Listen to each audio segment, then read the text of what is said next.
राधे राधे, जय Shri Krishna. Welcome to my channel Laddu Gopal ji की सेवा ज्ञान भक्ति। Happy Holi guys. तो ये देखिए हमारे लड्डू बाबू किशोरी को रंग लगा रहे हैं और यहाँ मैं तैयारी कर रही थी। होली के 2 दिन पहले मैं एक कुर्ता डेकोरेट कर रही थी और कान्हा ने जो होली खेलते वक्त जो कुर्ता पहना था वो भी मैंने ही डेकोरेट किया था। कितना ज़्यादा फैल जाता है सामान जब हमारी राधा रानी का श्रृंगार होता है। और राधा रानी का श्रृंगार जब हो रहा है, आप मानोगे नहीं ना। मेरे जो कान्हा जी हैं, दिखाती हूँ। मेरे कान्हा जी का श्रृंगार हो गया था। अब हमारी राधा रानी का श्रृंगार थोड़ा बहुत बाकी है, मतलब कुछ एक छोटी छोटी चीज़ें बाकी हैं जो करनी है। और कान्हा जी हमारे तैयार होकर के बैठ गए हैं। समय बहुत लग गया था। अब मुझे आरती के पहले पहले काम करना था तो वो रेडी करके हुआ। फिर नेक्स्ट डे, और नेक्स्ट डे थी होली, यानी कि होलिका दहन वाला दिन। ये अर्ली मॉर्निंग में तैयार होकर के और जा रही थी सोडाला स्थित बैकुंठनाथ जी के मंदिर। जी हाँ, अगर आप लोग नहीं जानते हैं तो सर्च करके देखिएगा बैकुंठनाथ जी का मंदिर, राजस्थान, जयपुर राजस्थान में, तो आपको मिल जाएगा वहाँ। इसकी जो भी इसके बारे में जानना चाहता हूँ तो मैंने बैकुंठी चौदस का नियम लिया हुआ था 108 परिक्रमा का। महीने की एक चौदस यानी कि शुक्ल पक्ष वाली, उस पर हम लोग परिक्रमा लगा के आते हैं, 108 परिक्रमा, और वहाँ दीपदान करना और पूजा करके आना। और इस दिन हम लोग करते हैं सैगार। तो मैं जा रही थी, कान्हा को बोल रही थी कि तू अंदर जा, मेरे पीछे पीछे मत आ। और फिर इसके बाद हम लोग मंदिर पहुँचे तो कान्हा को मैं कहती तू अंदर चल जा, मेरे पीछे पीछे मत आ, बट वो कहाँ मानता है कहना। फिर यहाँ पहुँचे हम लोग मंदिर, और मंदिर पहुँचने के बाद हमने परिक्रमा लगाई। और यहाँ एक ब्राह्मणी बैठी हुई रहती है, वो सब लोग कथा सुनाती है बैकुंठी चौदस की। जो बैकुंठी चौदस करता है उसको। और ये देखिए, मैं और ये गायत्री जीजा और ज्योति चाची, छोटी वाली सिस्टर, हम चारों मिलकर के बैकुंठी चौदस का नियम लिया है। और चारों ने ही लिया हुआ है तो सब एक ही साथ चले जाते हैं। यहाँ देखिए माता जी कहानी सुना रही थी, हम लोग इन्हीं को दक्षिणा दे करके इन्हीं से कहानी सुन लेते हैं।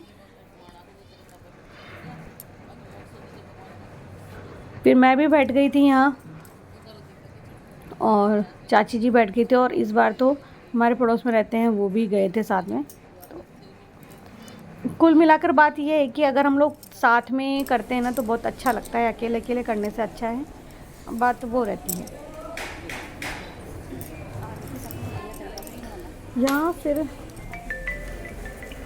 हम सब ने कहानी सुनी। कहानी होती है बैकुंठी चौदस की, गणेश जी की। तो कोई भी कहानी गणेश जी की कथा के साथ सुनी जाती है। और थोड़ा आगे खिसक रहे थे ताकि हमें उनकी आवाज़ क्लियर आ सके। और फ़ोन जो है छोटी वाली सिस्टर के हाथ में था। यहाँ ये पिंक साड़ी में जो बैठे हैं ये मामी जी हैं, और हम लोग होली के रसिया की जय कर रहे थे और आपस में एक दूसरे पर फूल हम उछाल रहे थे। तो अच्छा लगता है मंदिर में आकर के, बहुत शांति मिलती है। और अगर आप लोग भी बैकुंठी चौदस की कहानी के बारे में या नियम लेने के बारे में जानना चाहते हैं, उठाने का नियम जानना चाहते हैं, तो आप कमेंट कर सकते हैं, मैं आपको ज़रूर से बताऊंगी। फिर हम लोग बाहर की तरफ आए। बहुत बड़ा प्रांगण है यहाँ देखिए। लेफ़्ट साइड में बड़ा सा खेत है जहाँ खेती होती है, और राइट साइड में बहुत सारी गायें बंधी होती है। तो लोग यहाँ आकर के चारे का दान करते हैं।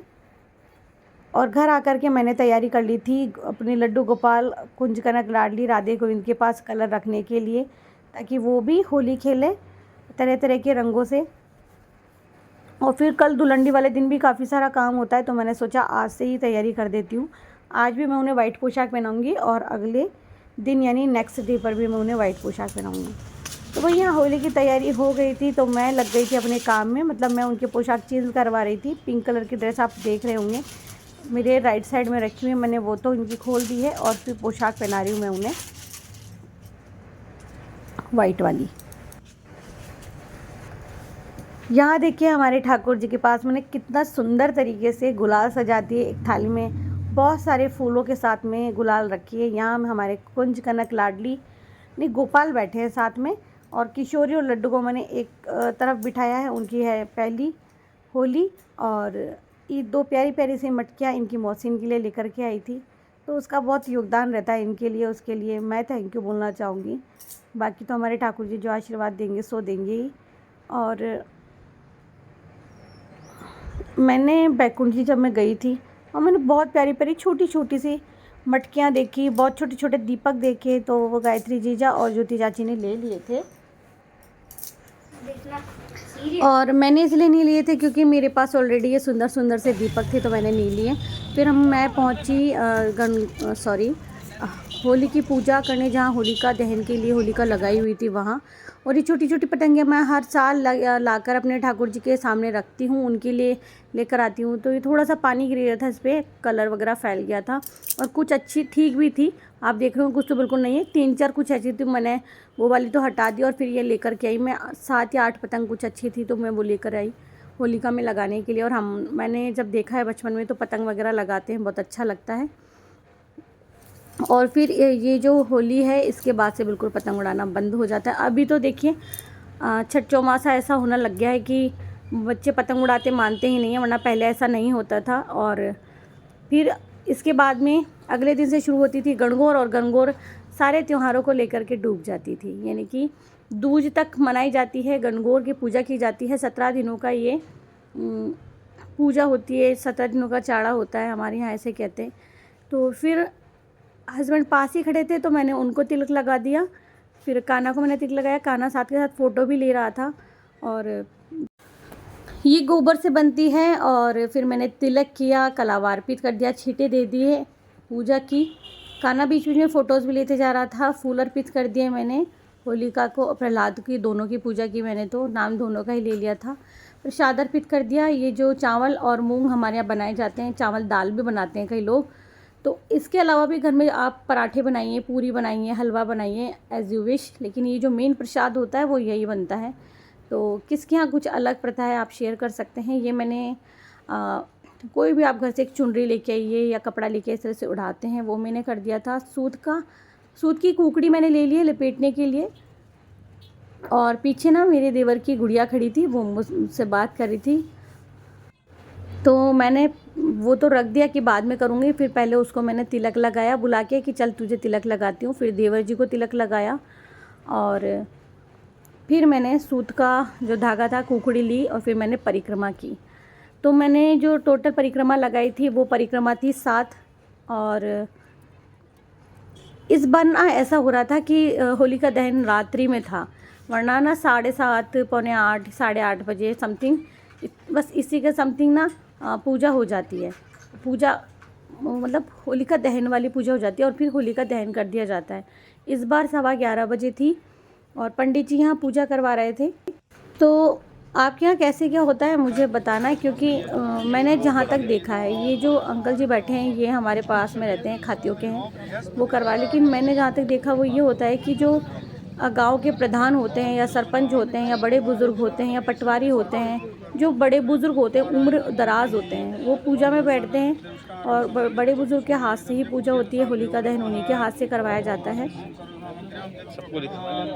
तो फर्स्ट टाइम ऐसा है कि जब मैं ये जो पूजा का है क्लिप, वो मैं ऐड कर पाई हूँ। रीज़न ये था कि अब धीरे धीरे कान्हा बड़ा होता जा रहा है, तो उसकी भागीदारी बहुत रहती है अब, तो वो हर वीडियो शूट कर लेता है। पहले वो छोटा था, तो मैं उसे उंगली पकड़ के ले जाया करती थी, और उसे अपने साथ में रखा करती थी कि नहीं तू दूर रहना, उसे पटाखे होते हैं वो चलेंगे तो तेरे ऊपर ना जाए, ऐसे कुछ करके। अब अभी लगता है मेरा बेटा बड़ा होने लगा है और मुझे बहुत कोऑपरेट करने लगा है। तो चलो, फर्स्ट टाइम ऐसा है कि मैं आप लोगों को पूजा दिखा पा रही हूँ। आप लोगों के कैसे होता है मुझसे शेयर कर सकती हैं आप कमेंट में। और ये जो है जगह, ये मंदिर का प्रांगण है, और इसी मंदिर के प्रांगण में होलिका दहन होता है। यहाँ सूत का धागा लगाया जा रहा था, सूत की कुकड़ी लेकर के। और ये जो आप देख रहे हैं ना मंदिर का प्रांगण, ये अभी कच्चा है, यहाँ दूर्वा वगैरह कुछ लगी हुई नहीं है, बट ये कभी अगर बनेगा तो बहुत सुंदर गार्डन बनेगा, और जल्दी बन जाए बस। तो यहाँ होलिका दहन हो गया था, और हम सब तो बस यही कहते हैं कि इस होलिका दहन में सारी बुराइयों का दहन हो जाए, और बुराइयों के साथ में सभी के कष्टों का भी दहन हो, किसी के जीवन में कोई कष्ट ना हो, सभी को सुख समृद्धि मिले, सभी का कल्याण हो। और बस इसी तरह की कामना हम लोग करते हैं। आप लोग देख रहे होंगे ये जो होते हैं, ये नया धान होता है। तो गेहूं की जो बालियां होती है और चना होता है, वो होता है। यहाँ पता है एक बात मैं आपको बताऊँगी, हस्बैंड ना घर पे क्या लेके आए थे, मतलब गेहूँ की बलियाँ और जो चने होते हैं उनको इतना जला भुना के ले आए कि कुछ बचा ही नहीं था सिवाय डंडे। मतलब जब मैंने देखा कि प्रसाद नहीं है तो मैंने हस्बैंड से कहा कि प्रसाद कहाँ है, तो उन्होंने कहा मैं होलिका में जब इनसे सेक रहा था ना तब वो गिर गई। तो फिर आप लेके क्यों आए? वही छोड़ के आना चाहिए था। यहाँ ना सब लोग लगे हुए थे प्रसाद को सेकने में, मैं दूर से देख रही थी। दूर से ही दर्शन करके हाथ जोड़ के प्रणाम किया और प्रार्थना की, रखा हो तो। और मैं हमेशा यहीं से दर्शन करती हूँ, यहीं से देखती हूँ। तो इस तरह से होली का दहन हुआ और अगला दिन था रंगों की होली यानी धुलंडी, जिसे सब लोग धूमधाम से मनाते हैं, खूब जम के रंगों से होली खेलते हैं। ये दोनों प्यारी प्यारी सी गुड़िया मस्ती कर रही थी। बच्चे कितने अच्छे होते हैं ना, मन के सच्चे होते हैं, उनके मन में किसी के लिए जलन, किसी के लिए द्वेष भावना कुछ नहीं होती। और सही में कहूँ ना तो ये जो बचपन होता है ये सब लोग जी भर के जीना चाहते हैं, क्योंकि बड़े होने के बाद में बहुत सारी कठिनाइयाँ, परेशानियाँ, सच झूठ, द्वेष सबका सामना करना पड़ता है। तो बचपन सबसे अच्छा पल होता है, क्या कहूँ मैं। तो अब ना ये प्रसाद तो था, चलो मुझे इतना नसीब नहीं हुआ, वरना ये जो सेकी हुई बालियाँ होती है और ये जो चना होता है सिका हुआ, ये बहुत अच्छा लगता है खाने में। मुझे तो अच्छा लगता है, बाकी मुझे और किसी का नहीं पता, भाई किसी को पसंद होता है नहीं होता है। तो होली का दहन हो गया था, अब कल की सुबह का इंतज़ार है। और मैं लड्डू गोपाल को कभी नहीं लेकर आती हूँ होलिका दहन दिखाने के लिए, लेके नहीं जाना चाहिए।